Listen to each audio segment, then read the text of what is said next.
So we're going to jump into some other fun news here for you guys. I think you guys will like this. So RTX 2070 reviews were out. So we've been talking about this card for a while, whether or not it was going to be any good, etc., etc. Well, finally, we actually have an idea of how good it is in terms of gaming performance. And just like the rest of the 20 series, it's about what we expected. It's about what we expected, yeah. And still no ray tracing stuff available yet. So it's like really hard to judge any of that. And no DLSS yet. Yeah. So we don't... The two main things that NVIDIA focused the entire conference on, we have no idea how good or bad they are or how their cards perform. So, so the 2070 benchmarks are about what we expected, the RTX 2070. It's a bit above the GTX 1080, little bit faster, so kind of in the realm that we assumed it would be, a step above itself.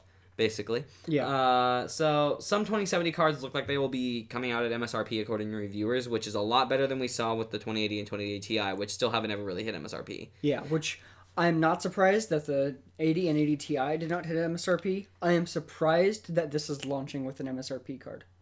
I am surprised by that, although this is the first year that I know of that we've seen, even for the 70 series, at least for quite a NVIDIA, while, at least, for this happened. That the 70 series launched with an MSRP card.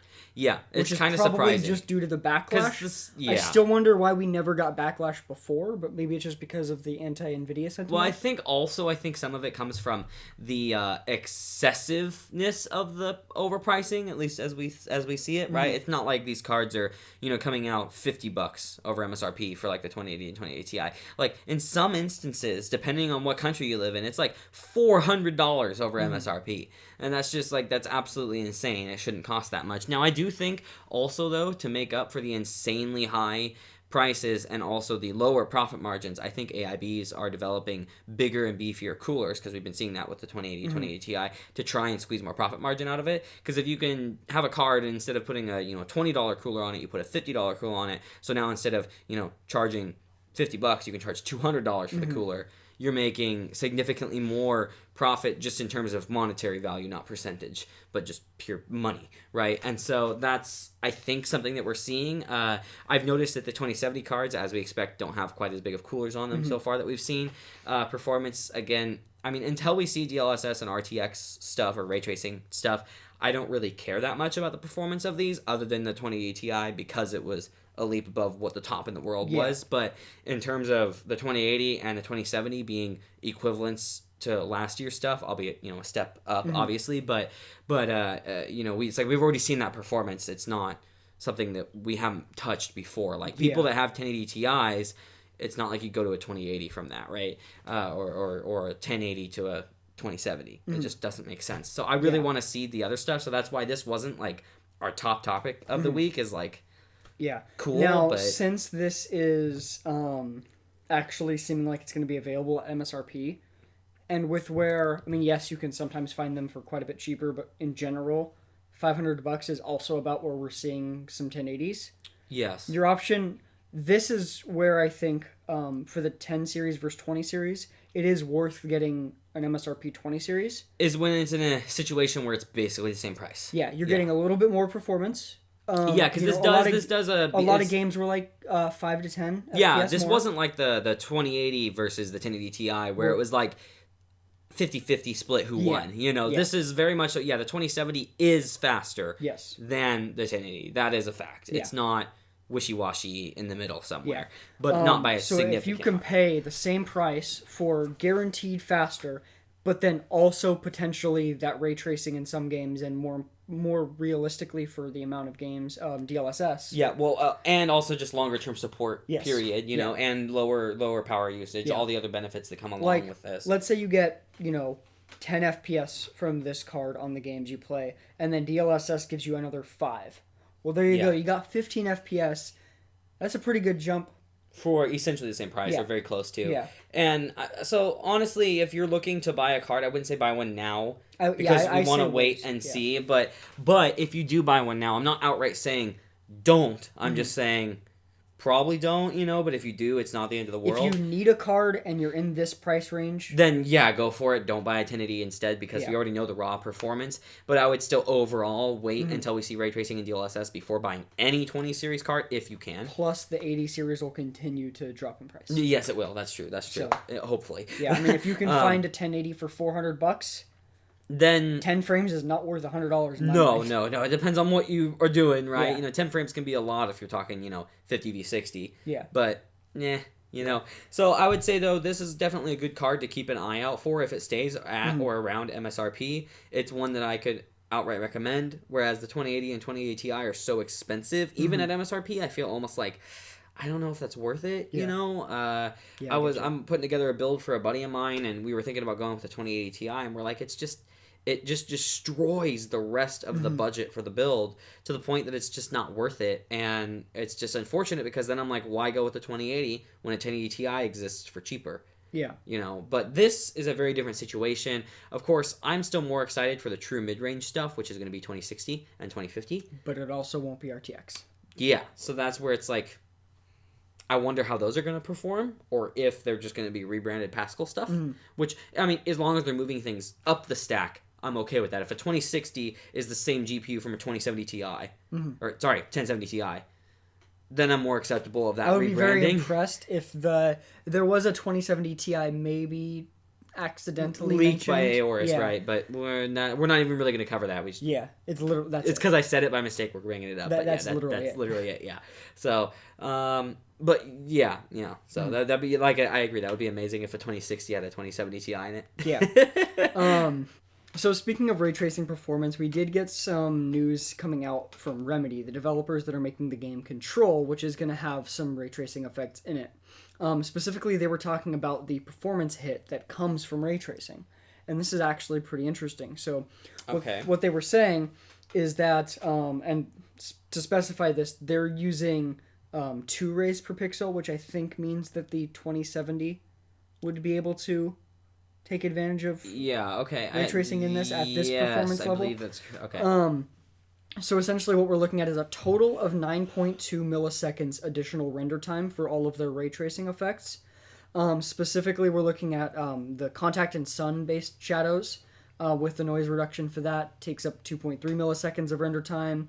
Reflections use 4.4, and then the global denoising lighting uses 2.5. So all in all, we're looking at a 60 FPS total, we're looking at about a 20% performance hit.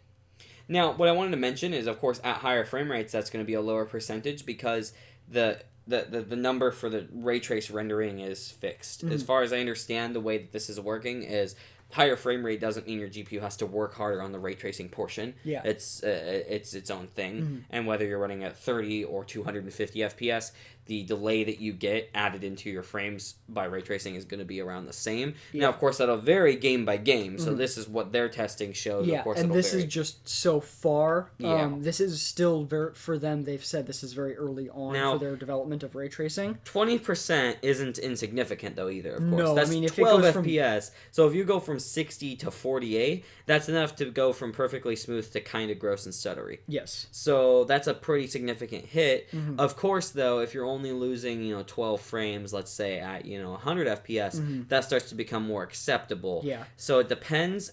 I do think, though, ray tracing might be more intensive at different resolutions, though. I'm not sure about that aspect. Because, what I was going to say, also, you don't have to render ray tracing at the same resolution as what you're rendering the rest of it as. No, right. And so if, let's say you have the higher cards, like the 2080 Ti, let's say you're rendering the ray tracing at 1080p.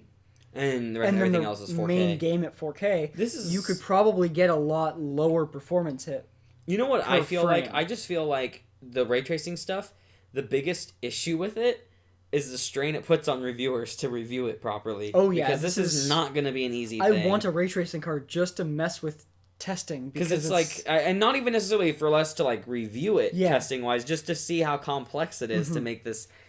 And so I feel like this does actually make it harder for the smaller reviewers to test. It'll be a lot of data. All in all, until will Linus be able to sum it up in 5 minutes? I don't know. He'll find a way. He'll cut out whatever he needs to, or just 1.5 times speed. Yeah. I think until we get to the point where the bottom tier, like we're talking like 50 cards from NVIDIA, have been ray tracing capable at the 2070 level for, I would say, not even 2070 level, full ray tracing at the 50 tier cards for 2 to 3 years will be when we start getting the biggest benefit from ray tracing, because that's when developers can really take that risk in saying, screw rasterization, we're going full ray tracing. Yeah, and it's easier, like we've talked about before, it's overall going to be easier on the devs in the end, so they're going to kind of want to. That's an incentive there for them.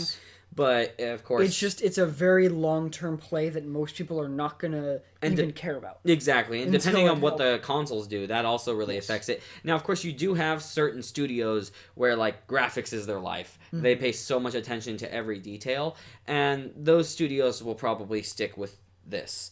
And doing ray tracing, start doing ray tracing instead of rasterization, and they'll do both, obviously. But those are the companies that are trying to push graphics to the next level. Not all companies are looking to reach that goal. What I could see is if next gen consoles do launch with ray tracing. Yes, which is maybe possible, but we doubt. Yeah, I mean, realistically, no, but there's some floating rumors that make it look like it's maybe possible, depending on what AMD is capable of doing. So. Yeah. If that does end up happening, then I think that what we might see is by that time, we get games coming out that use, rasterization for the lower end PC and for like maybe older gen consoles or whatever. But then we start to see some games have an option, while still having rasterization available, an option for fully ray traced. Yeah. Yeah. Because that'll be a few years of the high-end graphics cards having had ray tracing, and so the top tier one will be quite a bit better than it is now. And I think that that's when we'll start to see, like, okay, this is how we can see what games will actually look like with ray tracing, not this partial ray tracing. Yeah, and that's something I'm more excited for than what we've been seeing now. But even Battlefield 5... it's pretty. I mean, it is pretty. It is pretty. I wouldn't say that it looks astoundingly better than rasterization, other than certain things like reflections off water, as an example. Fire reflections? Fire reflections, yeah, but I don't know. I didn't like the way the fire reflections looked, because I felt like the effect the texture had on the reflection made it look like it was just low-res fire instead of looking like they a also reflection. Did say, though, that because it was so early, it was actually lower res. Yeah, and I understand that. And so, I mean, seeing some of the footage, the ray traced footage of Battlefield 5, though, is like, okay, it looks good. It looks good. I would say it's going to be worth it in the end, but this is a big push, and it's going to take companies like, NVIDIA, AMD, and Microsoft to push this stuff through. And I mean, I think that's ultimately why we're seeing such a messy launch, is that NVIDIA's like, we just need to get the ball rolling. Because if we never get the ball rolling, it's never going to get there. Yeah. And so hopefully they do a good job with their next set of cards. They're lower end. I mean, not next tier, but not next series, but lower end in the stack of the 20 series. Yeah, I'm hoping I don't those think end we'll up being good. I mean, they probably will be pretty good, but they won't have ray tracing at all. No. I don't expect them to have ray tracing, but I mean, like, in terms of messy launch, those hopefully won't be so messy, because that's the more mainstream consumer part, and I want that to be simplified, because it's okay for enthusiasts to have to figure this crap out. I don't want the generic, I want to build my gaming PC, let me watch the Verge video, and then they build it, to have trouble, any more trouble than the Verge video already gave them. Yeah. So, all right, yeah, we just brought that back.